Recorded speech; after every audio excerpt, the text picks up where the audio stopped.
야곱이 감동적으로 그의 형들과 함께 화해하는 장면을 보았습니다. 그리고 자신을 형들에게 알렸고 이제 형들의 그 모든 과거의 죄를 다 용서하고 오히려 형들을 위로하는 요셉의 모습을 보았습니다. 이제 창세기 45장 그 이후의 후반부는 이제 요셉이 아버지를 모시기 위하여 특별한 일을 하게 되죠. 그것은 수낙이 10필에 애굽의 아름다운 모든 물품을 싣고 23절입니다. 45장 23절 또 암낙이 10필에는 아버지에게 길에서 드릴 곡식과 떡과 양식을 싣고 이제 보냅니다. 어마어마한 선물이죠. 그리고 22절에 보면 또 형들한테 옷을 한 번씩 다 줄 뿐만 아니라 특별히 그의 동생인 베냐민에게는 옷을 5벌을 주는 것을 보게 됩니다. 그래서 이제 가니까 27절 이제 드디어 요셉에게 이제 야곱에게 가서 이제 아버지에게 이야기를 하죠. 그러니까 야곱이 얼마나 놀랐겠습니까? 아니 요셉이 살아있단 말인가? 이게 어찌된 일인가? 했을 때 이 요셉이 애굽의 총리가 됐다는 이야기를 했을 때 더 놀랐을 거 아닙니까? 그러면서 이제 실제적으로 수낙이 10필이라 되는 그곳에서 보물을 얼마나 많이 실었으면 수낙이가 10필이겠습니까? 그리고 10마리의 암낙이에는 막 곡식과 떡과 각종 봉양할 것들을 가득 채워서 이제 보냈단 말이에요. 이랬을 때 결국에는 요셉의 형제들이 뭘 했겠습니까? 고백할 수밖에 없었겠죠. 사실은 22년 전에 그들이 요셉을 죽이려던 것과 그리고 애굽의 종으로 팔았던 것, 자기들의 죄를 아버지께 고백한 것입니다. 그러니까 형들이 아버지에게도 이제 자기의 모든 죄를 고했고 아버지는 그 죄를 용서해 주었습니다. 그리고 이제 46장에 가면 이제 그러니까 이스라엘 야곱이죠. 야곱이 그의 모든 가족 70명을 다 데리고 이제는 그야말로 집단적으로 이주를 하는 것입니다. 애굽으로. 그러면서 모든 가축과 그리고 식구들을 다 데리고 이제 드디어 그가 있던 헤브론을 출발합니다. 헤브론을 출발해가지고 어디에 이르렀냐면 46장 1절 보겠습니다. 이스라엘이 모든 소유를 이끌고 떠나 베르사바에 이르러 그의 아버지 이삭이 하나님께 희생 제사를 드리니라. 그러니까 이제 그가 헤브론에서 베르사바까지 왔어요. 이 거리가 한 48km 됩니다. 긴 거리죠. 뭐 아무리 적게 잡아도 이틀 3일 걸려야 올 수 있는 거리입니다. 근데 이 베르사바에 와서 그가 하나님께 제단을 쌓고 예배를 드렸다는 것입니다. 왜냐하면 이 베르사바는 특별한 곳이었는데 곧 아브라함을 만났던 하나님의 아브라함을 만났던 곳이고 이삭을 만났던 곳이고 야곱을 만났던 곳이었습니다. 그래서 그가 이곳에서 하나님께 번제를 드리고 하나님께 예배를 드렸습니다. 그랬더니 그날 밤에 하나님께서 야곱에게 나타나셨습니다. 2절 그 밤에 하나님이 이상 중에 이스라엘에게 나타나 이르되 야곱아 야곱아 하시는지라. 야곱이 이르되 내가 여기 있나이다. 그날 밤에 하나님께서 야곱을 부르셨습니다. 3절 하나님이 이르시되 나는 하나님이라 내 아버지 하나님이니 애굽으로 내려가기를 두려워하지 말라. 내가 거기서 너로 큰 민족을 이루게 하리라.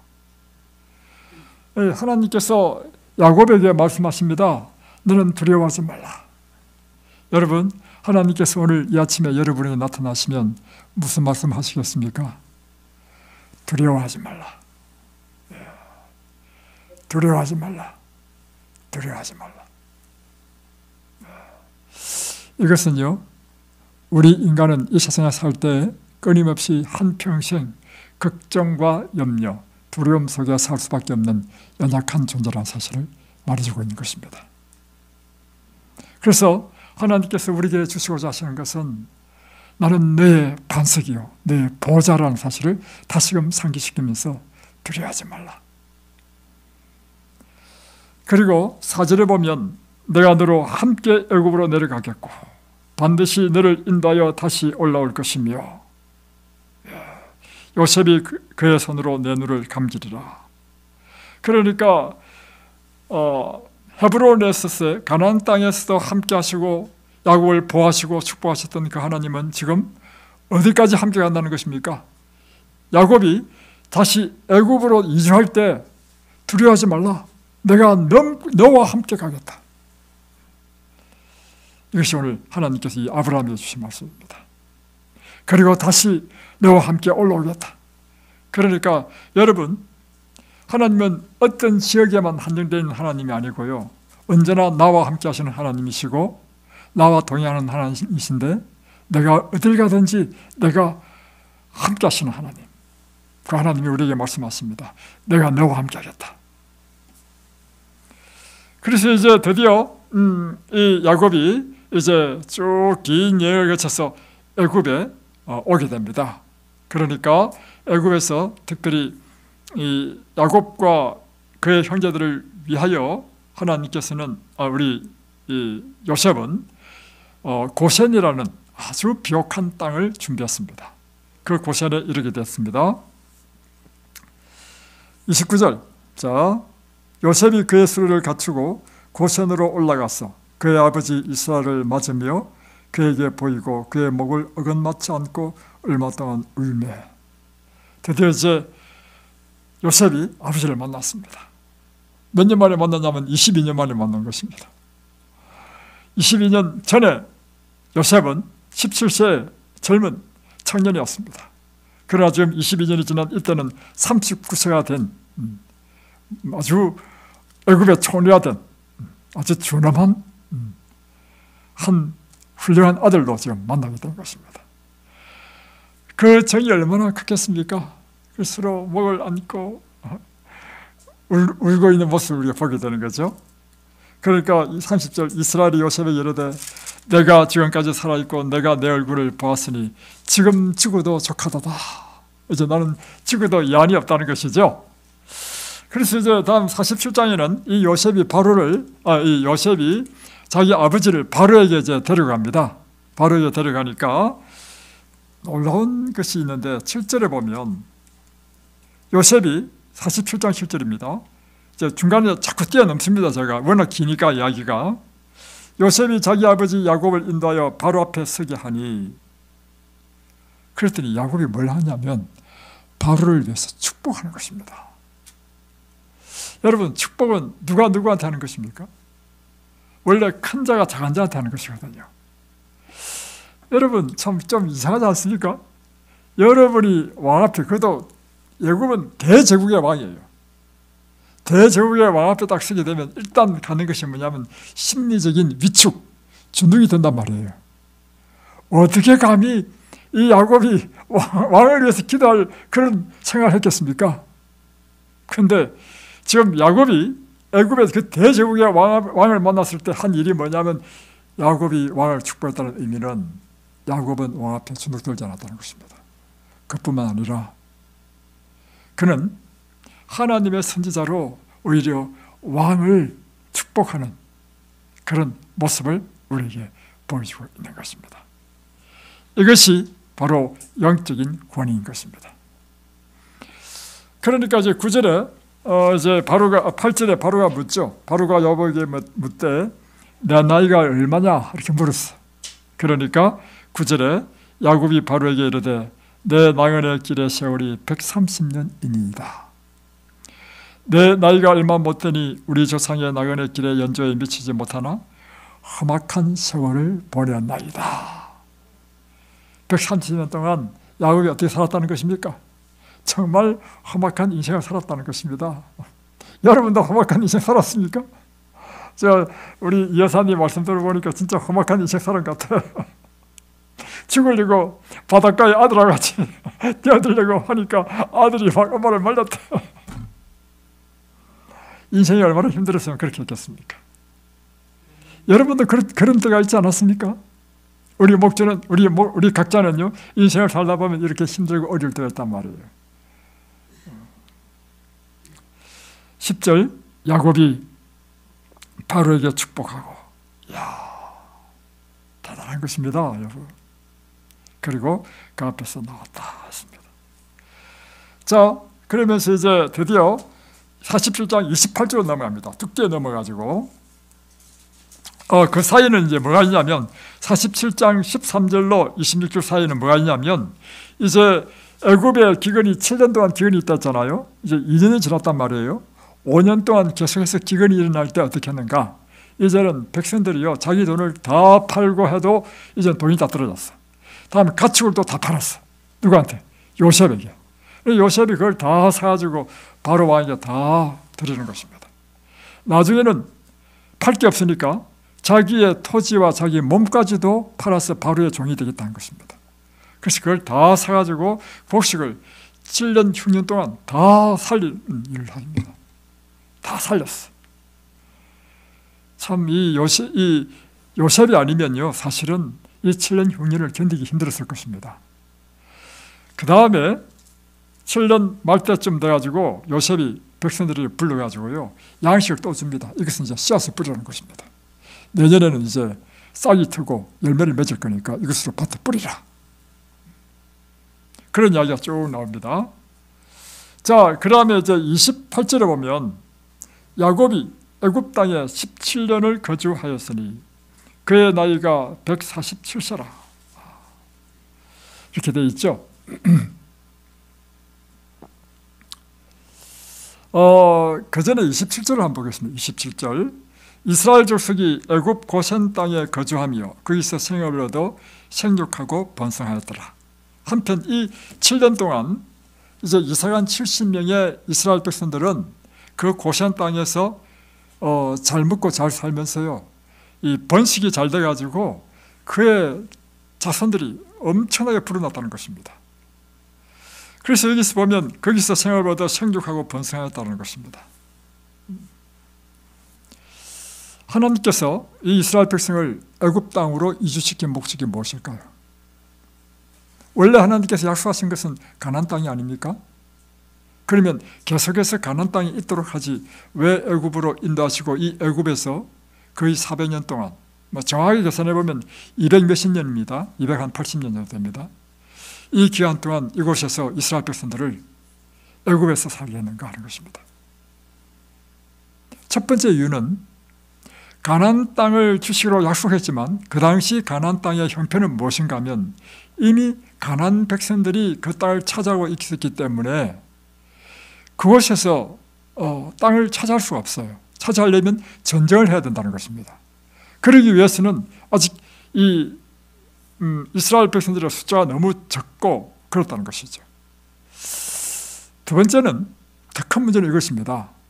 그것을 계속 두게 되면 어떤 문제가 생기느냐면 이스라엘 백성들이 하나님의 선민으로 갖춰야 될 그 자격이 상실될 수 있다는 것입니다. 뭐 때문이냐면 가나안 백성들과 함께 섞이면서 가나안의 죄악이 이스라엘 백성들의 이 민족들에게 이제 전염됨으로 인해서.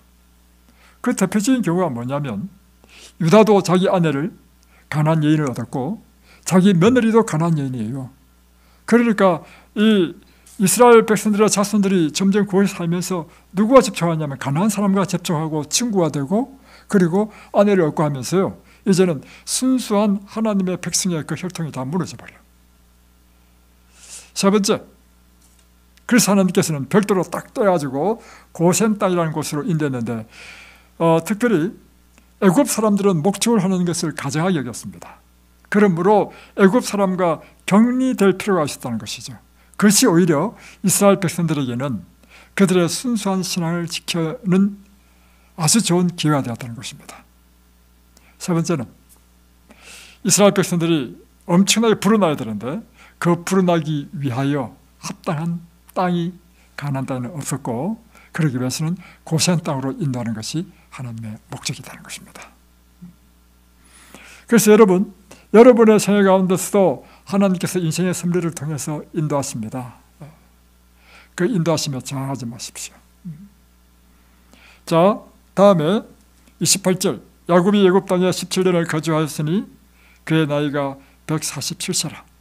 이제 17년의 세월이 지났습니다. 지나면서 야곱이 130세에 와가지고 17년 지나서 147세가 되었습니다.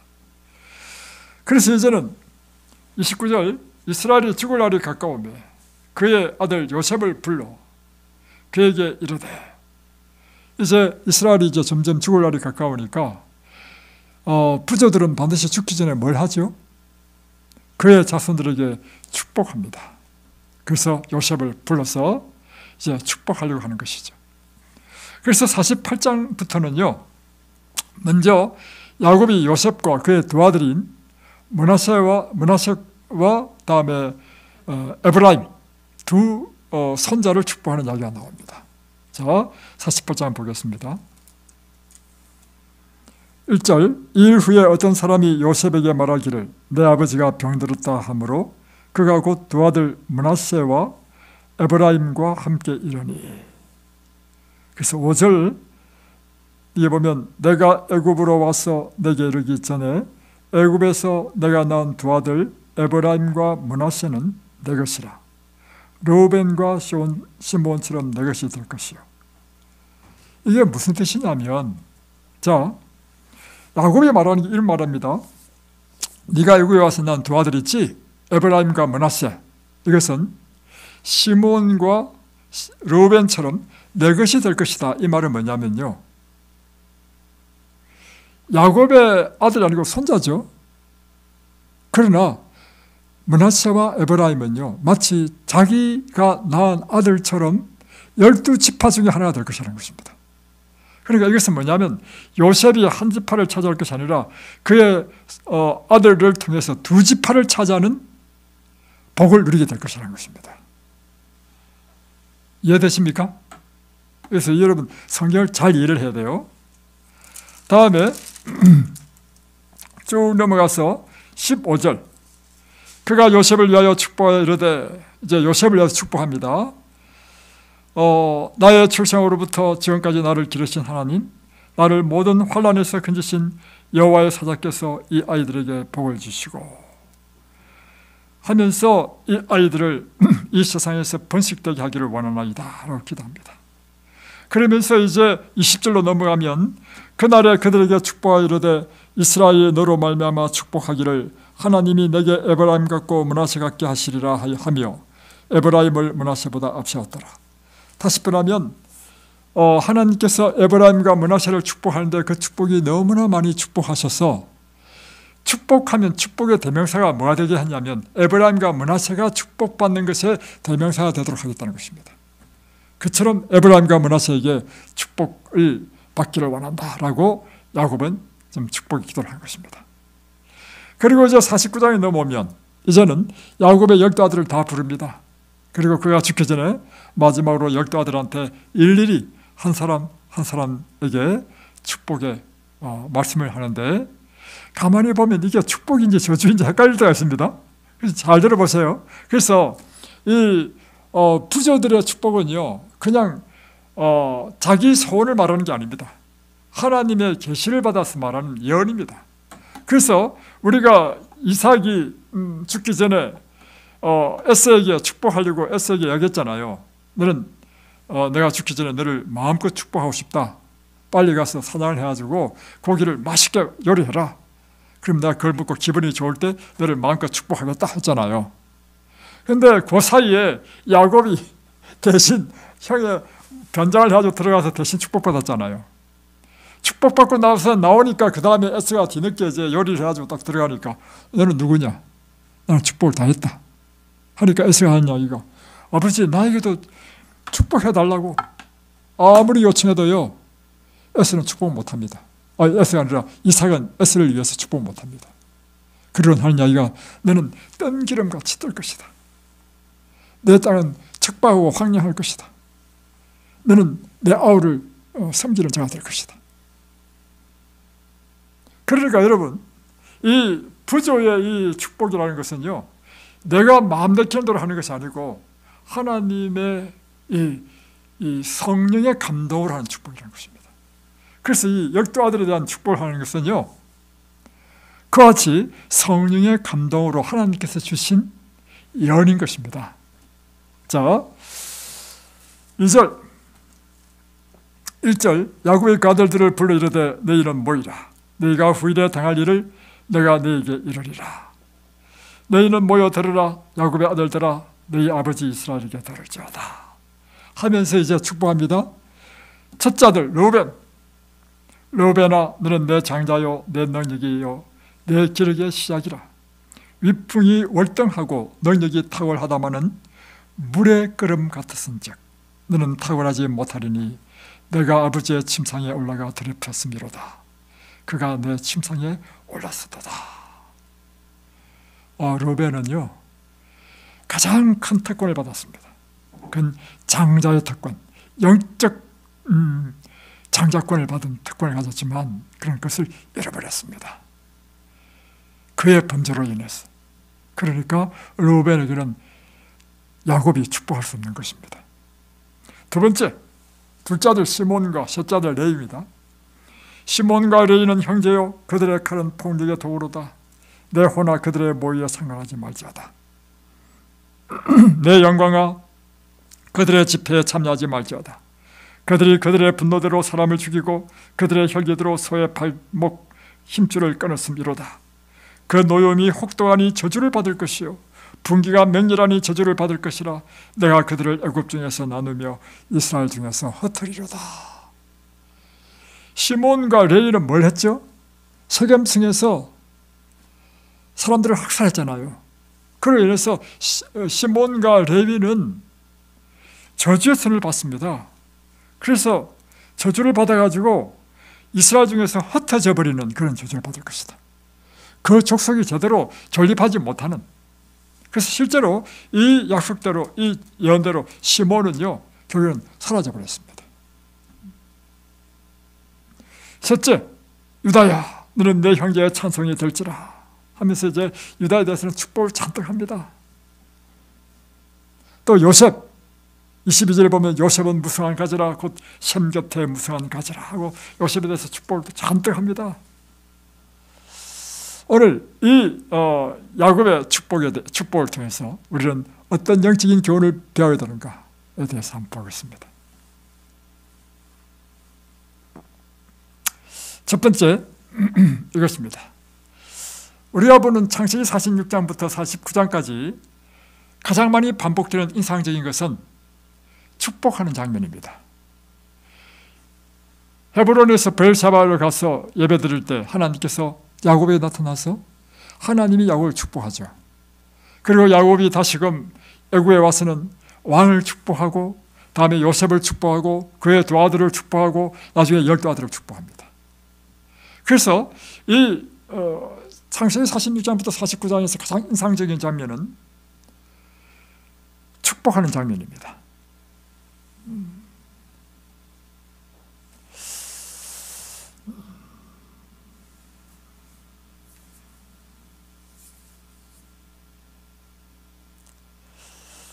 그래서 우리는요 이곳에서 무엇을 배우냐면 우리 인생에 대한 하나님의 목적은 우리가 복을 받는 것이구나 이것을 배우는 것입니다. 그러니까 하나님이 지금 창세기 46장에서 49장 보십시오. 계속해서 하나님이 직접 축복하든지 아니면 야곱을 통해서 축복하든지 계속해서 축복하는 장면이 나오죠. 이것은 우리에게 무엇을 이야기해 주냐면 하나님은 우리에 대한 당신의 뜻은요 우리가 복받기를 원한다는 것입니다. 실제적으로 우리 인생에 제일 필요한 건 뭡니까? 복받는 것입니다.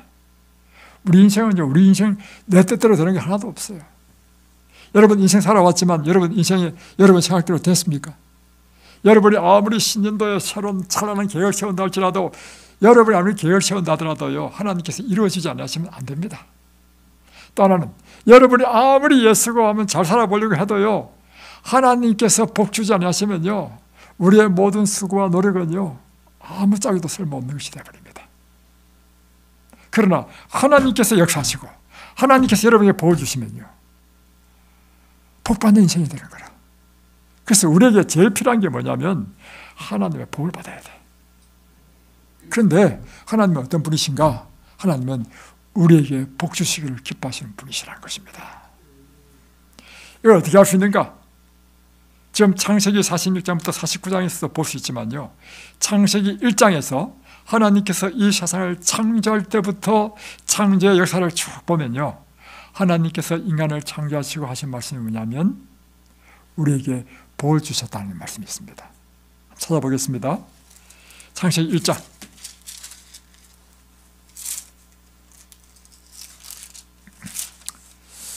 자 27절부터 보겠습니다. 하나님이 자기 형상 곧 하나님의 형상대로 사람을 창조하시되 남자와 여자를 창조하시고 하나님이 그들에게 복을 주시며. 자, 하나님께서 사람을 창조하신 다음에 하신 것이 뭘 주셨다고요? 복을 주셨다. 그 복이 뭔가? 하나님이 그들에게 이르시되 생육하고 번성하여 땅에 충만하라. 이게 복입니다. 두 번째, 땅을 정복하라. 세 번째, 바다의 물고기와 하늘의 새와 땅에 움직이는 모든 생물을 다스리라. 이게 복입니다. 땅을 정복하고 모든 걸 다스리는 것이 뭐예요? 통치권입니다. 그러니까 하나님께서 우리를 이 땅에서 창조하실 때 왕으로 창조했습니다. 이 세상의 왕으로. 이게 왕이 하는 일이 아닙니까? 그리고 하나님께서요, 또 창세기 2장으로 넘어오면 하나님이 그가 하시던 일을 일곱째 날에 마치시니 그가 하시던 모든 일을 그치고 일곱째 날에 안식하시니라. 하나님이 그 일곱째 날을 복되게 하사 거룩하게 하셨으니. 또 하나님께서 하신 일이 뭐냐면 여섯째 날까지 세상을 창조하시고 일곱째 날에는 하나님께서 아무 일도 하지 않으시면서 쉬셨다는 것입니다. 그리고 이 날을 특별히 구별했는데 왜 구별했는가? 우리 인간에게 복을 주는 날로 정하셨다는 것입니다. 그 날이 바로 오늘인 것입니다, 여러분. 네. 그래서 우리에게 복을 주시기 위하여 한 날을 이렇게 구별하는 일까지도 하셨다. 그러니까 우리가 지금 맞이하는 이것은요, 누구의 계획입니까? 하나님의 계획이야. 어떤 계획이냐? 우리 인생이 복받도록 하시기 위하여 하나님께서 우리에게 복 주시는 계획이 이 날인 것입니다.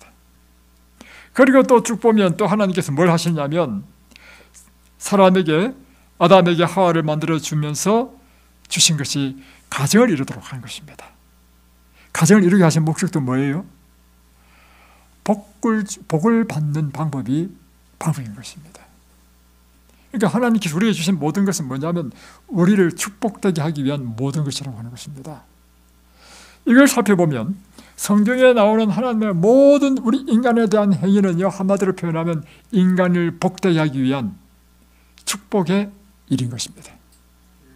하나님께서 우리에게 주신 모든 율법도 뭐냐면 우리가 복받는 비결을 가르쳐 준 것입니다. 그래서 성경은 한마디로 우리로 하여금 복받는 책입니다. 여러분이 이 책을 잘 연구하셔서 복을 받으시기 바랍니다. 자, 하나님이 인생에게 복을 주시기를 원하신다는 것을 실물 교훈으로 보여주셨습니다. 그게 무엇인가 하면 성경에 나오는 아브라함, 이삭, 야곱 이런 실제적인 부조들의 삶을 통하여 하나님이 인생에게 갖고 있는 소원은 인생이 복받는 것이다 라는 걸 보여주기 위해서 아브라함에게 복을 주시고 이삭에게 복을 주시는데 어떻게 복을 주시는지 보여주는 거야. 야곱에게 복을 주시는데 어떻게 복을 주시는지 보여주는 거야. 그러니까 지금 아브라함에 주신 복은 다른 말로 표현하면 하나님께서 우리에게 이런 복을 주기를 원한다. 이삭에게 주신 복은 우리에게 이런 복을 주기를 원한다. 야곱에게 주신 복은 하나님께서 야곱에게 이런 복을 주신 것처럼 내게도 이런 복을 주기 원한다. 하나님이 우리 인생을 축복하는 실물 교훈으로 주신 것이 이 부조들의 삶인 것입니다. 그럼 여러분이 이 부조들의 삶을 보면서 뭘 보셔야 되느냐 하면 하나님께서 이렇게 우리를 축복하려고 하시는구나. 부조들의 이야기는 곧 누구의 이야기라는 것입니까? 오늘 우리의 이야기인 것입니다.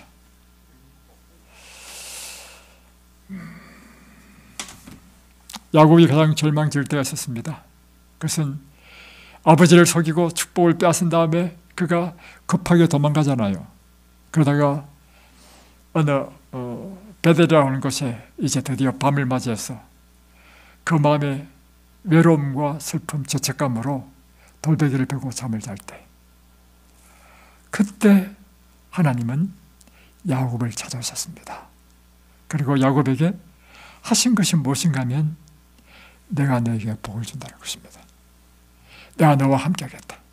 내가 어디로 가든지 내가 너와 함께 할 것이며 내가 하는 모든 일에 복을 주겠다. 여러분이 가장 힘들고 어려울 때 하나님께서는 여러분에게 야곱의 이 생애는요, 우리에 대한 이야기야. 우리가 때로는 우리의 잘못으로 인한 것이라 할지라도 이 같은 죄책감과 외로움과 그리고 슬픔으로 가득 찼을 때 하나님께서는 우리를 만나셔서 희망을 주시고 소망을 주시며 또한 내가 너와 함께 하겠다는 귀중한 약속을 주신다는 그새 실물 교훈이 야곱의 생이라는 것입니다.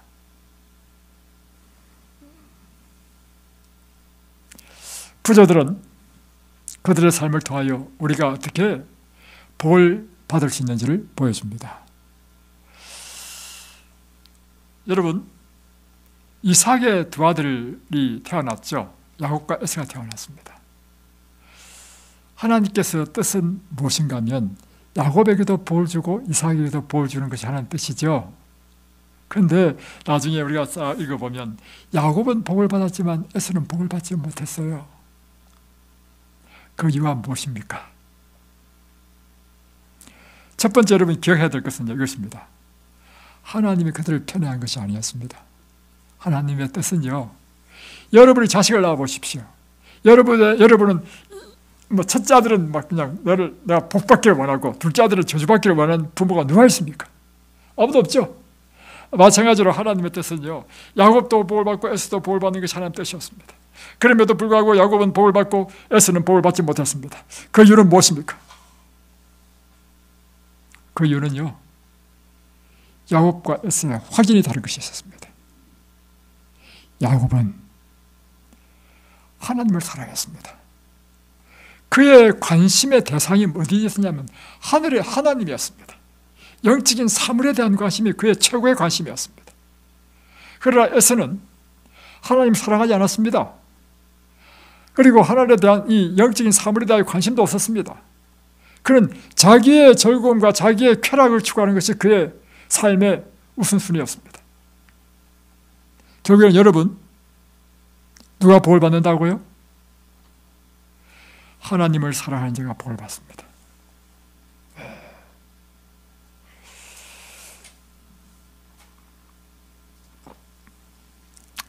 다윗의 생애는 구약 성경 가운데 가장 하나님의 축복을 많이 받은 사람으로 표현됩니다. 다윗이 축복받은 이유는 무엇인가요? 다윗은요, 다른 7 형들과는 확연히 다른 게 있었는데 그것은 무엇인가 하면 하나님을 너무너무 사랑했습니다. 그걸 양을 치면서도요, 악기를 연주하면서 하나님을 찬양했습니다. 그의 시편을 보십시오. 그것이 결정적으로 그가 하나님의 축복을 받게 된 이유인 것입니다.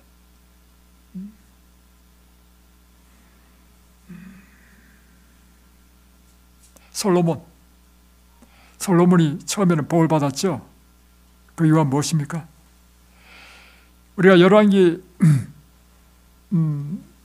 상이죠. 상을 보게 되면 솔로몬의 초창기의 삶을 대표하는 것이 있는데요. 그가 어릴 때 하나님을 너무너무 사랑했습니다. 그래서 그가 한 것이 뭐냐면 기본에 가서요 1000번제를 드렸습니다. 1000번제를 드렸다는 것은요, 우리의 모든 행위는 무엇의 표현이냐면 우리 마음의 표현이야. 그가 하나님을 얼마나 사랑했는지의 표현이 바로 1000번제를 드렸다는 것입니다. 그러니까 하나님께서 그날 밤에 꿈에 나타나가지고, 야 솔로몬아, 네가 나를 이렇게 사랑해? 야, 내가 너에게 뭘 주고 싶은데 뭘 줄까?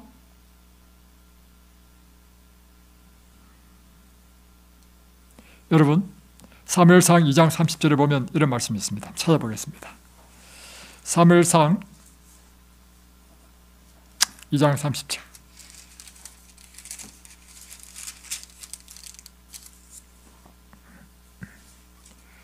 앞에는 다 뛰어넘고요. 맨 끝에 보면 이렇게 되어 있습니다. 나를 존중히 여기는 자를 내가 존중히 여기고 나를 멸시하는 자를 내가 경멸하리라. 하나님께서는 나를 존중히 여기고 사랑하는 자를 사랑한다는 것입니다.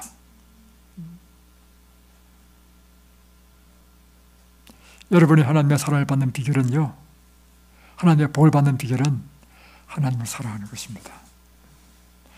두 번째, 하나님의 뜻을 따라 행하는 자가 복을 받습니다.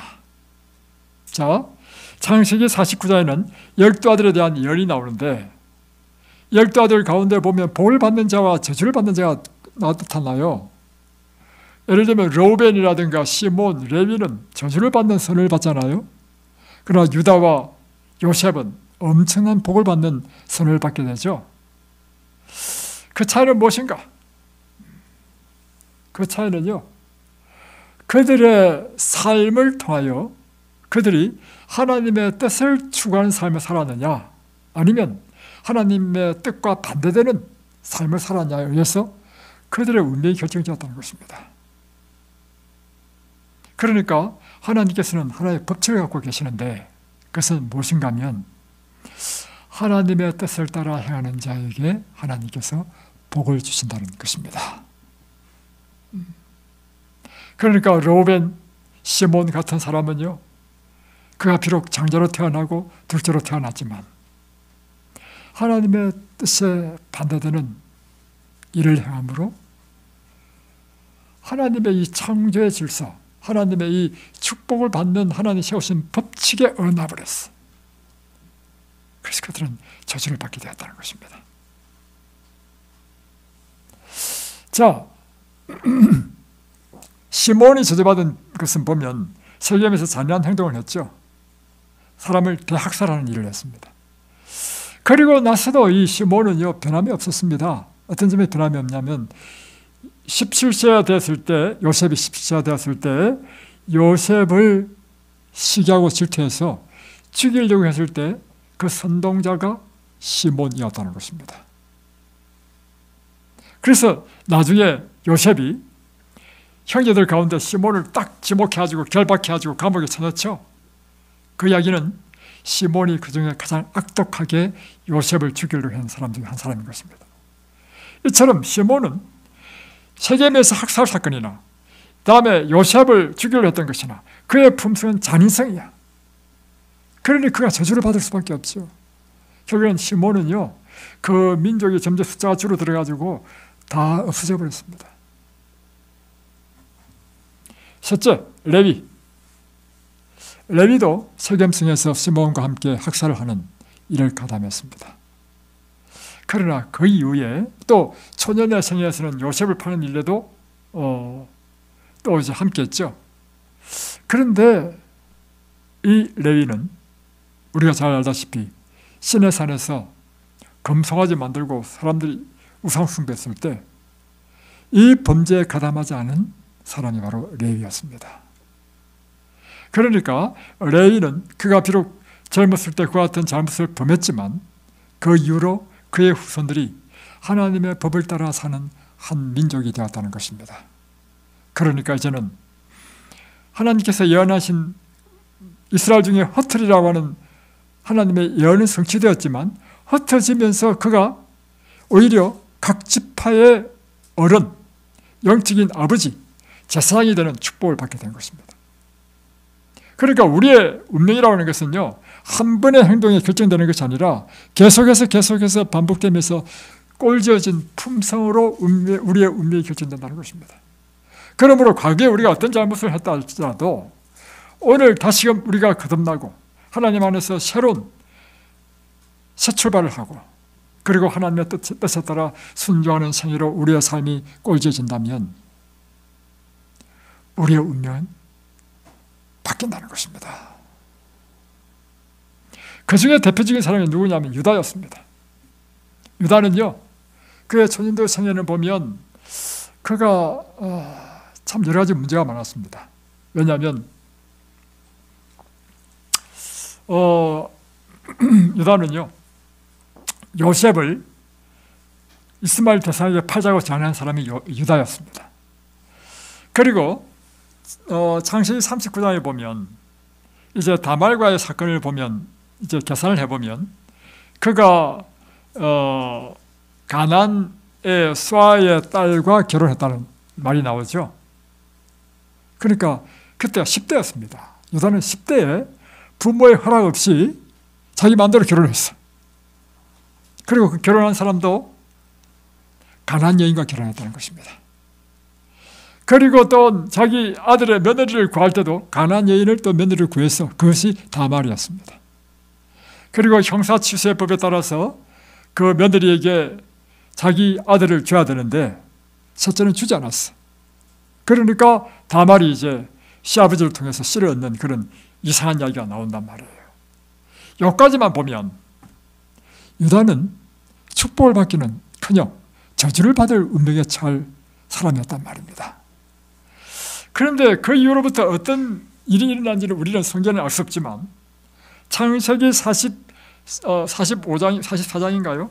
창세기 44장에 보면 이 유다가 이제 요셉에게 베냐민 대신에 자기 자신이 인질로 잡히겠다고 이렇게 이제 하면서 이제 요셉에게 중보하는 이야기를 하잖아요. 어저께 우리 본 것처럼. 이것을 44장을 쭉 읽어보면요. 유다가 어떻게 사람이 바뀌었는지 알 수 있습니다. 완전히 다른 사람으로 바뀌었어. 그래서 이 말을 듣고 요셉이 저를 억지치 못해가지고 막 펑펑 울었잖아요. 결국은 요셉의 마음을 물드는 게 누구냐면 유다였습니다. 유다가 얼마나 사람이 바뀌었는지 자기 동생인 베냐민을 위하여 중보할 때 그 중보의 내용을 쭉 읽어보면 그는 완전히 다른 사람이 됐어. 그래서 어제도 제가 설교했지만 창세기를 읽다 보면 우리가 이해가 잘 안 되는 게 있는데 창세기 49장에 보면 12아들 가운데 사실은 왕권을 차지하고 그리고 이 메시아의 조상이 되어야 될 사람은 요셉 지파에서 나와야 될 것 같은데 요셉 지파가 아니고 유다 지파에서 나와. 여러분, 이것은 우리에게 무엇을 말해주고 있죠? 하나님의 축복은요, 우리가 하나님의 뜻에 따라 행함으로 하나님의 축복이 우리에게 주어진다는 것입니다. 그래서 예수님께서 말씀하시기를 나는 포도나무요 너희는 가지니 너희가 내 안에 내가 너희 안에 거하면 내가 열매를 많이 맺는다 했습니다. 그러면 내가 그분 안에 거하고 그분이 내 안에 거하는 게 뭐냐? 요한복음 15장 7절에 말씀하시기를 내 말이 너희 안에 거하면이라 했어요. 그러니까 하나님의 말씀은 하나님 뜻이죠. 결국은 하나님의 뜻대로 행하는 자에게 하나님께서 풍성한 축복이 맺히게 된다는 것입니다. 사무엘상 2장 35절에도 내가 나를 위하여 충실한 제사장을 일으키니 그 사람은 내 마음 내 뜻대로 행할 것이라. 내가 그를 위하여 견고한 집을 세우리니. 하나님의 마음, 하나님의 뜻대로 행하는 자에게 하나님께서 복을 주신다는 것입니다. 여러분이 이제는 하나님의 복을 받아야 되는데 바로 하나님을 사랑하고 하나님의 뜻대로 행하는 그와 같은 하나님의 신실한 종이 되어서 복을 받게 되기를 바랍니다. 두 번째는 우리가 이곳에서 보는 것은 야곱은 끊임없이 축복하죠. 영적인 장자권의 특권은 축복권입니다. 그래서 야곱이 왕도 축복하고 그의 자녀도 축복한 것입니다. 오늘 여러분에게 주어진 것이 있는데요. 영적인 축복권입니다. 그게 무엇인가 하면 베드로 전서 2장 9절에 보면 너희는 왕같은 족속이요 왕같은 제사장이라 했습니다. 여러분에게 주어진 것이 무엇인가 하면 요셉의 야곱처럼 영적인 장자권이 주어졌다는 것입니다. 그래서 여러분이 축복하면 그가 축복받는 것입니다. 여러분이 누구를 축복해야 되는가? 여러분의 자녀를 축복하십시오. 여러분의 이웃을 축복하십시오. 여러분과 관계되는 모든 사람을 축복하십시오. 여러분이 축복하면 하나님께서 그로 인하여 그를 축복하실 것입니다. 오늘 이 놀라운 영적인 축복권을 받는 저와 여러분이 되기를 바랍니다. 기도하겠습니다.